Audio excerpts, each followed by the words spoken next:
As you get older, life hurts. Like your body literally hurts. Yeah, your back hurts, your knees hurt, my elbow hurts. Right? All kinds of things start to hurt us along the way. But there's a way of dealing with your pain so that it doesn't steal your joy. That's why this community exists, so that we can help one another. There's so many different ways that this looks. Can I give you just one? We've talked about Regen a lot. Regen is a spiritual jiu-jitsu class.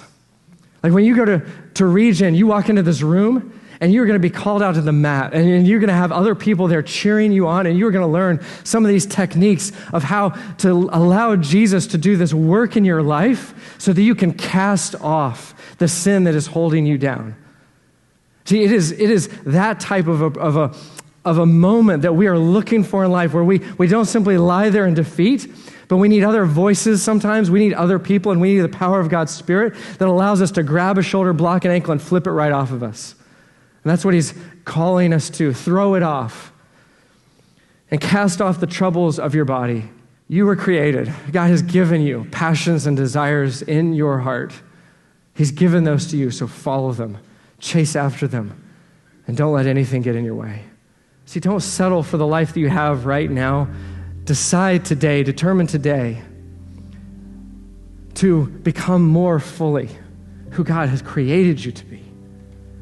See, this is why Jesus came, to free you from sin. And that's just the beginning, though, because as he frees us from sin, he's freeing us from everything that would prevent us from being who God created us to be in the first place. See, sometimes we think, well, God doesn't want us to be us. It's actually not true. It's the opposite. God wants you to be you without the sin. And what happens is sin, that's an expression often of as we've forgotten our true selves. Sin is a distortion of who you actually are. And so what Jesus wants is he wants to come into your life and to do this work in your life where less and less sin defines you and more of his Spirit empowers you. And it changes you from the inside out so that you become more and more of who he's created you to be, so that he can show you off to the world so that people see him. And they're like, wow, look at this God that they serve.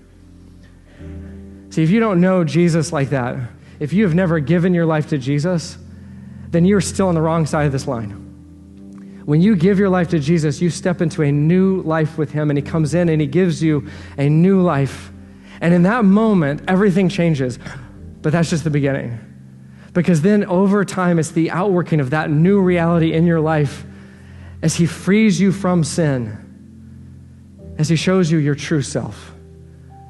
See, if you've never given your life to Jesus, you may feel right now that you're pinned to the mat. And sin has way with you, and you're lying there, and there is nothing else you can do. I want you to know that Jesus came to free you from that. You can find forgiveness. You can find freedom in him. And he's listening right now. He's waiting for you right now.